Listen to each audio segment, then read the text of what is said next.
Welcome everyone to Daf Yomi Nedarim, 1 week at a time. So nice to see everyone, even though it is not our regular scheduled day. Thank you for making time for Daf Yomi, something that we are learning to do every day. This is our seventh shiur, our seventh lesson in Masechet Nedarim, and today I realized that I don't know how, but I only did half of DAF 41 last week. So we have half a DAF of 41 to do. And then we are going to be reviewing DAF 42 till 50. So we do have a lot to do today. Um, Okay, so let's begin. So we're at the Mishnah on Daf 41.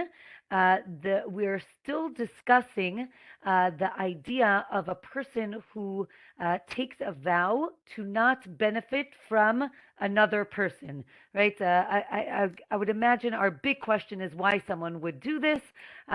We've seen different scenarios. You like the person so much that you say, if you don't do X, so I will not do Y. Or you get very angry at the person and you say, that's it, I'm not having any benefit from you, or you can't have any benefit from me. So all of these Mishnayot are telling us what you can or cannot do with this person. So the Mishnah tells us on Daf 41, on the middle of Daf 41, that you can bathe with a person in a large pools, right? So let's say you have a public pool. You getting into a big pool with that person is not a big deal. But if it's a small pool, then there is an effect to you being in that pool, and therefore you cannot bathe in the same pool. You can sleep in the same bed, or maybe that's only in the summer. Again, when it's hot and maybe, right, you don't need each other to warm each other up. But in the winter, right, when you would get benefit from the other person, then you would not be able to sleep in the same bed. You can recline on the same bed for eating, right? This would be like a shay or chaise lounge. I don't remember. I don't know how to pronounce that. Right. So the way the Romans, right, to sit on the same couch, let's say, you can eat at the same table. You can't eat from the same bowl. So if you're watching a movie, you can't eat, from the same bowl of popcorn, because again, whatever the other person leaves over, that is benefit to you. So that would be problematic. But if there's a lot of food, then you can. The Gemara says you can also actually be in the same sauna together because, again, there's so much heat that it doesn't really have an effect one person to the other. Okay, next Mishnah on the bottom of Daf 41. You can't eat from the same trough that's served to workers, or I guess workers were served on this big serving dish. So then you can't eat from that same dish. You can't work on the same row in the vineyard because, again, when you're, let's say, pulling weeds, you're affecting the other person, but you can maybe if it's more distant. Um, Okay, Daf 42, the Mishnah at the top of the page. If again a person makes a vow before the Shemitah year, before the seventh year, right? Again, I'm not going to have any benefit. The produce remains prohibited during Shvi'it, right? During that year, it remains prohibited, even though, right? What's the idea? During Shvi'it, during the Shemitah year, all produce becomes ownerless. So one would think that that produce does not belong to that person anymore. But the Gemara, the Mishnah teaches that if you take the vow before Shemitah, so then so then that prohibition remains even into the Shemitah year. But if you made the vow on the Shemitah year, so uh, it doesn't really work, meaning you can't eat from the person's field, but you can eat from the fruit that's on the trees, because again, that fruit that's already on the tree is seen as ownerless. Um, if you, again, take a vow of food related things before, again, the Shemitah year, so then they're prohibited on, again, this is food related things. That means not only fruit or vegetables, but anything that's related to food, right? The food industry, food production. So again, those would still be prohibited. On Shemitah, again, if you took the vow on Shemitah, then you can still eat the produce in the field. As we mentioned, it's not his anymore. So the Gemara on 42 tells us, again, a man can forbid things that are uh, in his possession, right? So a person, if a person owns something, so then they can prohibit it, right? Even if later on they don't own it anymore, right? That's our case in the Mishnah. Or maybe not, says the Gemara. Maybe if you don't own it anymore, so now you have no control over it. So that would be that's the discussion in the Gemara. What happens in the seventh year in Shemitah? If a father vows that his son can't benefit from him, so now, if the father dies, the son does inherit from him, right? Because he died, and now those possessions are no longer his. But if he says, in my life or in my death, then that person, right, the child does not inherit him, right? There's also a distinction if you say these possessions are forbidden to you, then they would remain forbidden, as opposed to my possessions will be forbidden once they're no longer mine, so then they are permissible. Again, right, maybe we were talking about that you could eat the fruit in the Shemitah year. The Gemara says maybe it's only fruit that grows on the border of the field because you can access it from the road, but you can't go into the person's field. Right, again, we're concerned that you will enter the person's field and get benefit in the field. The next Mishnah says that if you forbid benefit, you can't lend items or borrow items, right? You might think that it's only to take the items, but even to borrow or to lend would be a problem. You also can't lend or borrow money, and you can't sell or buy from each other, right? So all of these interactions have some benefit, and therefore you cannot do it.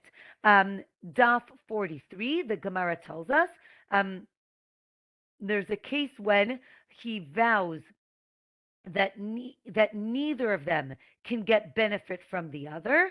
Maybe that's the case of our Mishnah. Or maybe we say you can't borrow lest it comes to me lending you. So, right, again, when I lend you money, that is very clearly a benefit. But if I borrow money, maybe, right, what's really your benefit? Obviously, it's my benefit, but what is it? What is your benefit? Okay, Daf 43, the next Mishnah. A person asks to borrow, so here we're going to get the case, right? A person asks to borrow a cow from their friend. The person says no. Then the borrower, right, the borrower takes a vow that he can never plow his field with this cow. Um, right? So he says, right, I can never plow my field with this cow. And then the lender, right, I guess because he's so upset. And then the lender offers, right, and then he says, you know what? Never mind, you can borrow the cow. So then, right, so now what happens, right? Can he use the cow to plow his field? So the Mishnah says, if the borrower usually plows his field, so then he can't use the cow, but other people can use the cow to plow his field. But if he usually doesn't plow the field, meaning the whole time he was trying to borrow it for somebody else to plow his field, then he can't use the cow. The Mishnah continues. A person vows not to have any benefit from the other person, but now that person doesn't have any food to eat. So, right, and the friend, right, or the neighbor, right, the person wants to give him food. So, what does he do?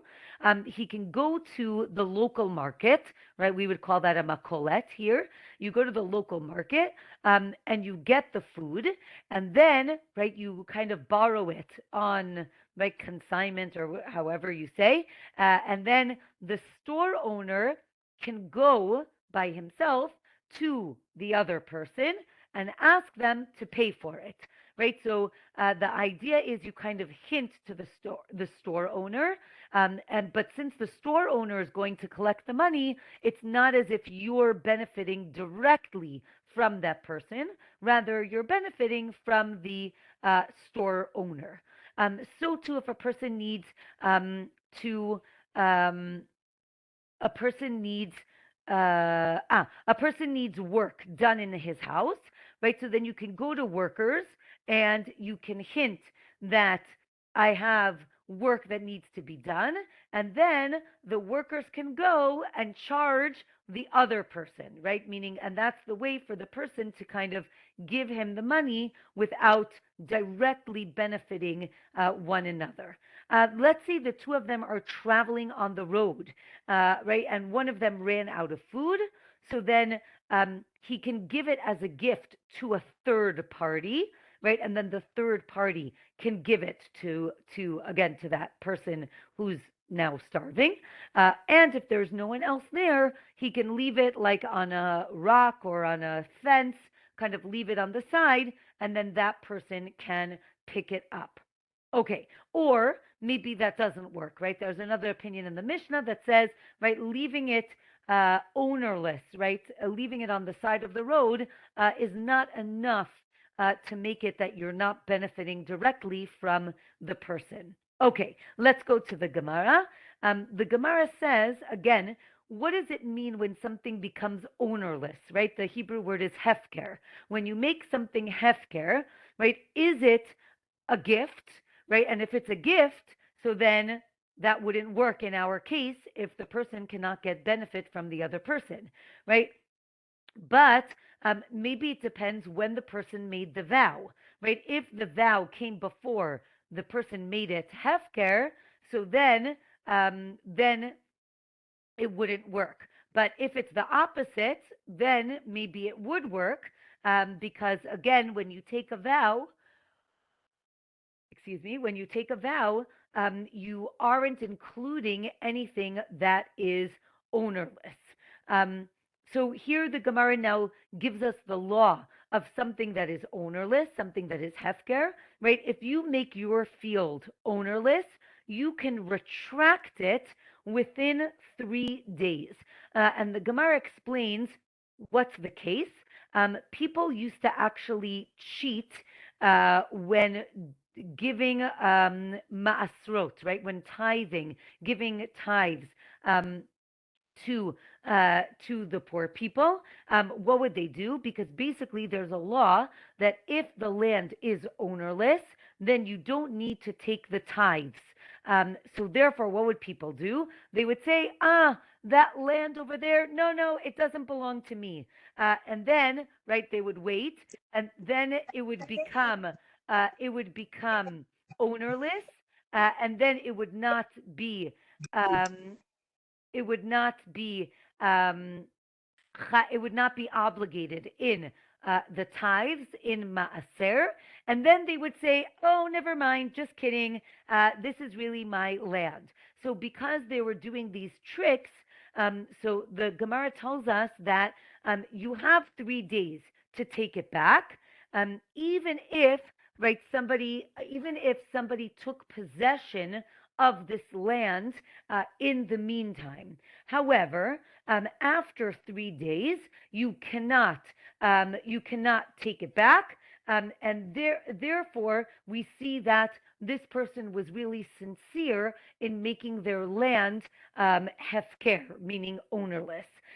So the Gemara on Daf 44 tells us that, again, if you say this field is ownerless for a certain amount of time, a day, a week, a month, a year, right, as long as no one has taken possession of that land, you can retract it, meaning even more than 3 days, right? After a week, you can come back and say, oh, thank you so much.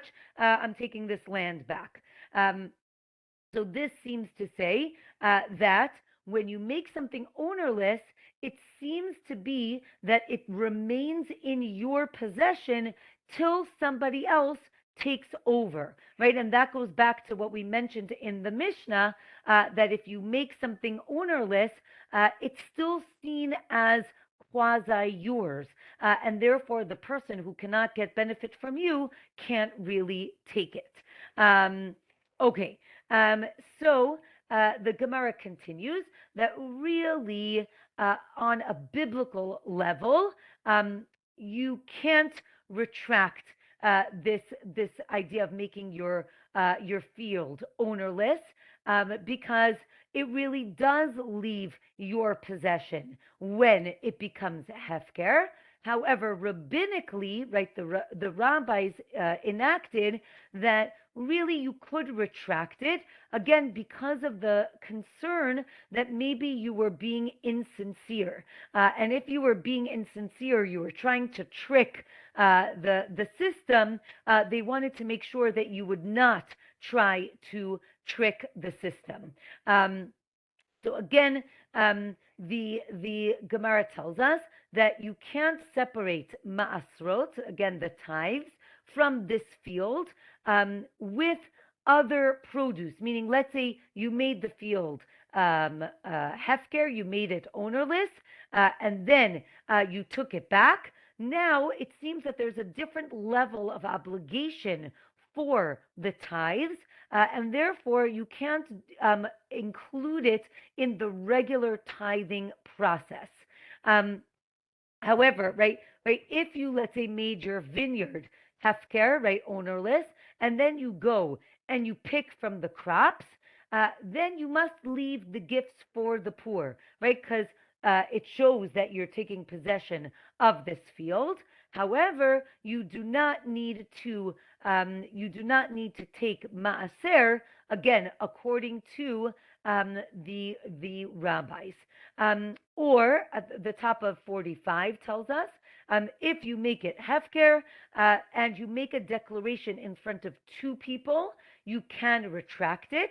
However, if you make it in front of three people, then you cannot retract it because it becomes more public, right? So here it's not a matter of days, right? How long you made it ownerless, but here it's a matter of how serious did you make the proclamation?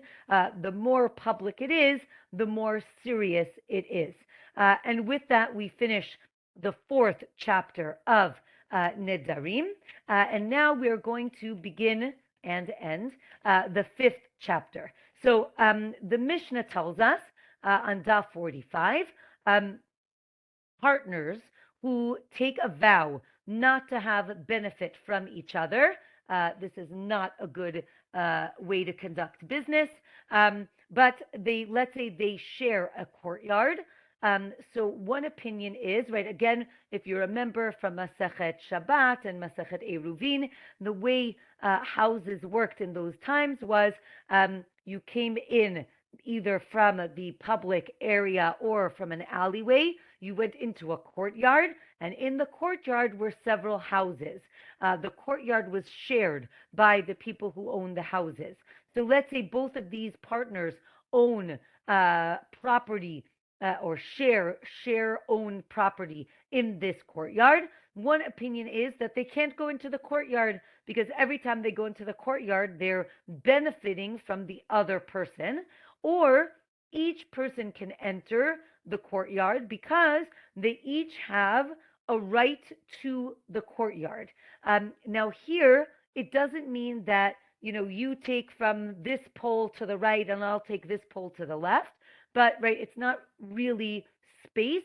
It's more about time, right? Think about like a timeshare, right? I have the rights to this property this week, and you have the rights to the property next week. Again, you could think about how they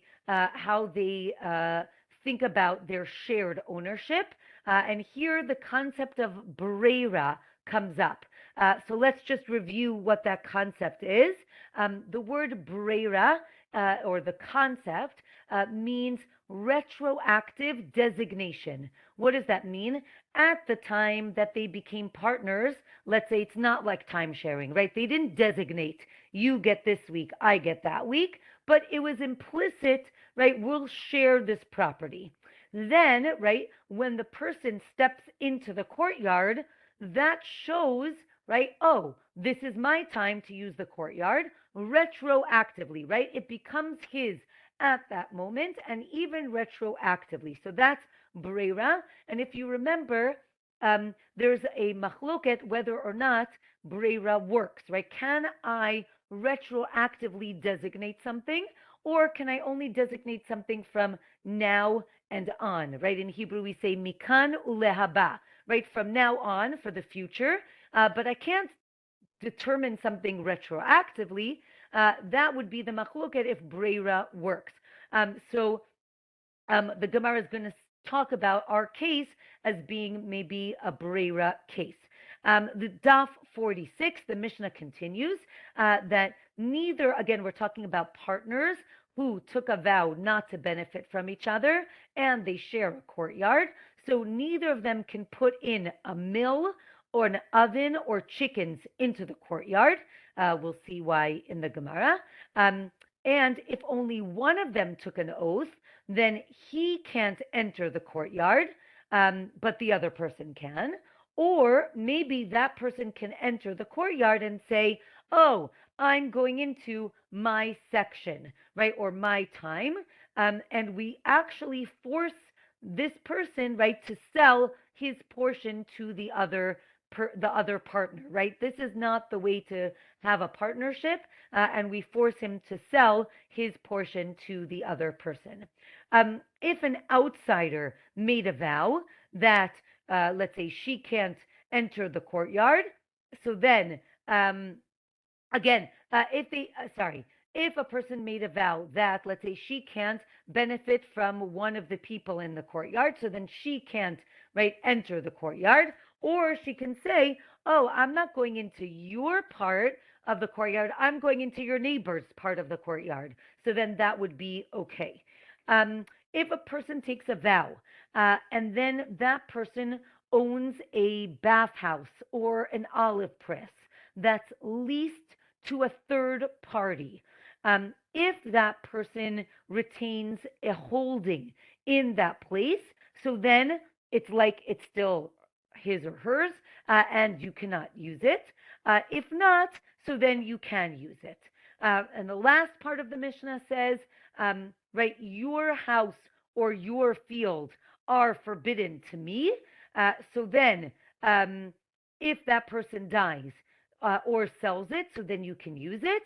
But if you say this house or this field, right, this house or this field, then they remain always forbidden to that house or field. Okay, let's go to the Gemara on Daf 46.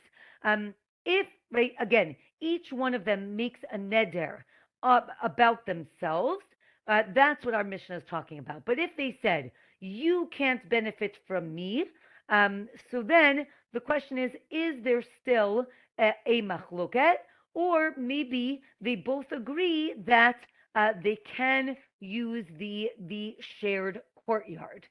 Again, the Mishnah uses the language of mudar, which means you can't have benefit from me. And the Gemara says, no. Maybe it's the language of nadur, right? Meaning I can't have benefit from you, and therefore, again, you force that partner to sell his share, right? If the friend made a vow about him, so then obviously you shouldn't force him to sell. You didn't make the vow, so why should I sell the property? Therefore, it has to be that you said that you cannot get benefit from the other person. The Gemara tells us that this machloket is only when the item, again, the courtyard or whatever we're arguing about, is big enough to be split up, right? your share, my share. But if it's very small, then everyone agrees that they can both use it because obviously they need to split the time because they both can't use it at the same time. From here, the Gemara talks about shuls and how shuls are considered something that can't get split up, right? It's not considered yours, it's not considered mine. So now, if two people take a vow, then they can't, then neither of them can use the shul because it's owned by everybody. Therefore, the Gemara says that the machloket is when something is too small to be split up. Um, okay, we said that if he owns a bathhouse that somebody rented, so what does it mean that they have a hand in it or they have a hold? Um, so then you can't use it. It means that if the person gets a half or a third or of a quarter of the profits, but if the person gets less, so then it's not considered what's called tfisat yad, right? Control, right? Having a hand in it, and um, therefore the person can use it, right? If he doesn't get any profit from it and only gets an annual fee, so then it's not seen that he owns it, and that is okay for the person to benefit from it. Sorry. Okay. Daf 47, right? Let's say you say you can't enter this house, and then the person dies. Um, the question is, can you forbid something even after you don't own it anymore, right? Can you say even after your death that you can't use it, even though you don't really own it? So the Gemara tries to figure this out, right? So it brings another case, right? We saw this before, right? A man tells his son he can't have benefit from him. The son still inherits. But if he says, even when I die, he doesn't inherit, which seems to imply that a person can control property even after they don't own it. So it seems that that does work. What if a person says, these fruits are konam, right, are forbidden to me?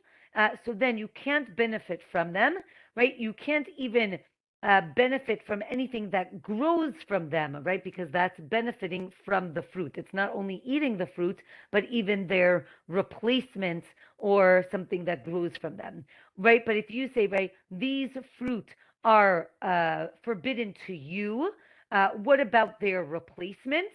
The Gemara says no, their replacements are fine because, again, you can't forbid things that don't exist to another person. So here it seems to be that you can't control something, right? Again, you can't control something after you don't own it or you haven't, they don't exist yet. Or, right, again, if something grows from it, it's like the original fruit, and therefore that too is also forbidden. Um, Okay, but let's say a husband says that the wife can't get benefit from him before they get married. And then now they get married, and now he has an obligation to support her. So then she can borrow money from somebody else. And then that other person can go and collect it from um, from from the husband, right? This seems again to be replacement. The Gemara says, no, this case is different because again, the wife needs to be supported, and this is the only way for her to be supported. Um, if a man betroths a woman with orla, right? Orla is a fruit that is forbidden to be eaten because it's the first 3 years that it is growing. So then that doesn't work, right? You can't betroth, we'll learn it in Masachet Kiddushin. You can't use food that is forbidden to eat as a means for betrothal. However, if he sells it and then uses the money, then that works. Again, that seems to be saying that the replacement is usable. The Gemara again says, no, no, no, only if it's b'di'evid, right? Retroactively, right after the fact, so then it does work. The next Mishnah tells us, right? We have two people, Reuven and Shimon. So Reuven says, I am cherem unto you, right? I am forbidden to you. So then Shimon, right, can't get any benefit from Reuven, right? If Reuven says, you are to me like cherem, so then Reuven can't get benefit from Shimon. Again, here the Gemara is trying to understand the nuance of the language. If you say, we are cherem to each other, they are both forbidden from each other, but both can get benefit from what's called Olei Bavel, things that the pilgrims from Bavel to Israel did. And the Mishnah explains to us these are national public works. It'll tell us exactly what it is in a minute. But you can't, right, if we're both forbidden to each other, you can't use things from the city. Again, things that are communal. So, what can you use? What are national things? So, Harabait, right, the Temple Mount, the Azara, the courtyard, water cisterns that are on the road, right? These are things that are meant for like the nation. Then you can use them. What are things they can't use? Things that are for the city, right? Municipal things, the city square, the bathhouse, the shul, the ark where the Sefer Torah is, and various books, right? Holy books, the Sefer Torah. And how can you get out of this vow? If you write over all of your possessions to the Nasi, to the leader of the community, then that leader, the Nasi, the president, he acquires it all, and then it's seen as not yours anymore. Or maybe the Mishnah says you can even give it over to another person. It doesn't have to be the leader. Okay, but maybe if you give it to a person, they need to actually take possession of it, or no, everyone needs to take possession of it, even the Nasi. And the Mishnah tells us that people in the Galil don't need to do this, the last thing that we mentioned. The Gemara is going to explain this. So the Gemara on Daf 48 tells us, right, if he writes the things to the Nasi, maybe he can't even use it. The Gemara says, no, he can use it. What was this idea about the people in the Galil, the people in the north of Israel? What's going on there? So it seems that the people in the Galil always started fights with each other, and they used to take lots of vows. Again, I think it's an insight into, right, the psyche of what's going on in different regions. So the Gemara tells us they used to take a lot of vows.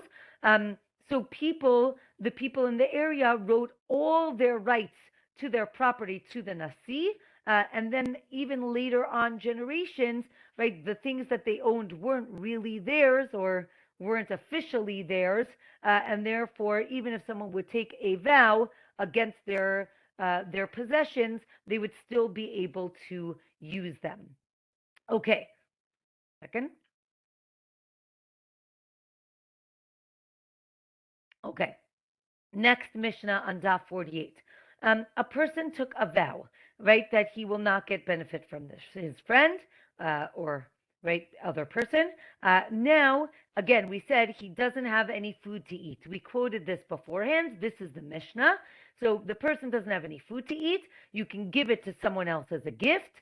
And here is a story that we mentioned previously, but here is the source.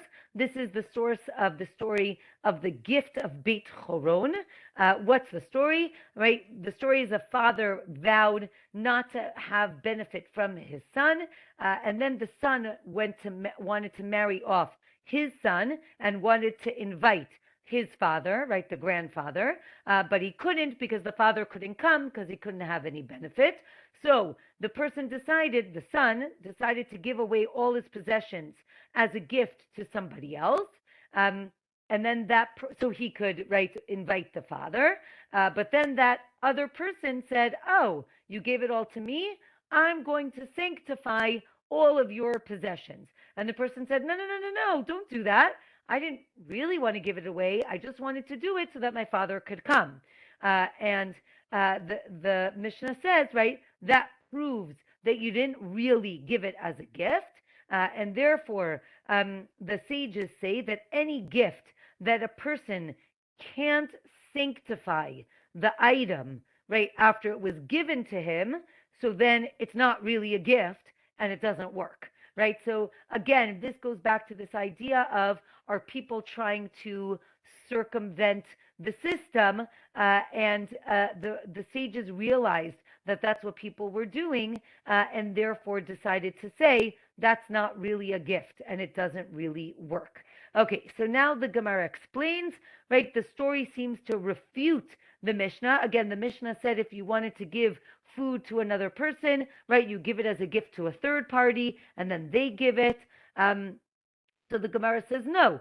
Again, if it proves the beginning, if it proves the original intent, then it's okay. Then it's a real gift. And if it's not, so then it's not a real gift. Right? Again, if you say it's this is a gift for you only if my father can come, that doesn't work because you're showing why you're giving the gift. But if you don't say it and it's maybe implied, then maybe it would be okay. Or, right, another opinion is, right, if the intent is clear, then it's not a valid gift and it doesn't work. Right, another story, right, a person had a son who was a thief, and he didn't want him to get any benefit from his possessions. So he said, right, you cannot inherit me. But what happens if maybe the grandson was really good, right? Can the father leave the possessions to the son in on condition that he would give it to the grandson, right? He doesn't want the son to have it. He only wants the grandson to have it. This in Hebrew is called kinyan almanat lehaknot. That means, can I acquire something in order to bequeath it to another person, right? I'm not acquiring it for myself. I'm acquiring it for another person. And from here, the Gemara brings up a type of acquisition called kinyan sudar. This is very popular. If any of you have been to a wedding and have seen at the chassan's tish at the where the before the bedekin, when the groom is sitting around a table and they're signing the ketubah, and many times the rabbi will, right, pick up a pen and tell the groom to pick up a pen or a handkerchief. It's called kinyan sudar. They used to use handkerchiefs. I think nowadays people don't have handkerchiefs, so they use pens. What's the idea? The idea is, if I want to affect a transaction, right? Let's say the Gemara brings the famous case is a field, right? You want to buy my field. Now, I can't, right, pick up the field. So what do? Right? So I can pick up this pen, right, which is yours. And by picking up the pen, right, I have now transferred the field, right? So this seems to be something that I'm, again, acquiring something in order to create a transfer of something else. The Gemara says, no, it's not the same thing because in this case, right, if you give me your pen, I can actually keep the pen, right? I don't have to give it back to you. But in the case of the son with the thief, right, the father, the son, and the grandson, he doesn't want the son to keep the inheritance. So then maybe, right, they're not a similar case, or maybe that's not it, right? Also, it doesn't prove it because this works right away. When I pick up the pen, again, the ktuva becomes mine, right? If you pick up the pen, the field becomes mine. But when we were talking about the inheritance of the son to the grandson, that's something that is in the future. So maybe it works. There's another opinion that it doesn't work. Okay, and with that, we finish the fifth chapter. That was very quick. We finished the fifth chapter, and now we're going to start the sixth chapter. The sixth chapter is going to focus on the language of the vow. Remember, again, we want to be very clear about the intent of the vow, and therefore the Mishnah and then the Gemara are going to explain if you said this word, you meant X, and if you said this word, you meant Y. So let's see, right? Daf 49. The Mishnah says, right? If you take a vow from mivushal, right? Food that is mivushal, again, that means cooked food. So then the Mishnah says, right, if you say, I'm not going to eat cooked food, you can still eat roasted food or undercooked food, right? Parboiled, right? That's not considered cooked. If you say the word tavshil, that even though it sounds like it also means cooked, the Mishnah says that means um, something thick. Sorry, it means something thin. You can't eat something thin that used to be eaten with bread, but you can still eat thick food. If you say food cooked in a dish or a pot, so then you can't eat boiled food, things that were in a pot, but you can eat anything else. Um, and let's say if you say, I'm not going to eat anything that entered a dish, right, that touched some sort of pot or pan, so then you can't eat any cooked food, right? That's the most expensive. So now the Gemara explains. Um, there is an opinion that says cooked food also means roasted because it is still cooked. The proof is from Korban Pesach. But the Gemara says, no, we go according to how people speak. And therefore, if people call roasted food cooked, so then it would be included in the vow. But if they don't, so then they would not, right, it would not be included, right? So if you say, I want a cooked steak, right, does that mean I want it grilled? Does that mean I want it baked? Right? That's the question. How do you define the word cooked? Okay, next is the idea of a tavshil. Tavshil, again, the Gemara here explains it as something that's eaten with bread. This includes like soft squash or gourd. Apparently, this was good for sick people. It had some healing powers. And since the Gemara started talking about healing the sick, the Gemara tells us that who are these sick people? People who sit and learn Torah all day, right? They're not getting exercise, so they're considered ill, and therefore it gives us some foods that they should eat because it is healthy for them. Um, the Gemara here insults the Babylonians a little by saying that they're foolish because they eat thick foods with bread, which means it's like eating bread with bread. It seems that this is some sort of porridge. And from here, we're going to get to numerous stories about Rabbi Yehuda, who was very, very poor. And it seems, right, he ate these dates that were very hard to digest because he's like, oh, great, I don't need to eat tomorrow if they're still in my system. All right. And then there was another story about his face glowing, and different people ask him about his glowing face, right? Why is it glowing? Somebody thought that he was drunk. He said, no, no, no, I never drink, unless I have to, right? Kiddush and Havdalah and Pesach. He said, the Gemara tells us why was his face glowing?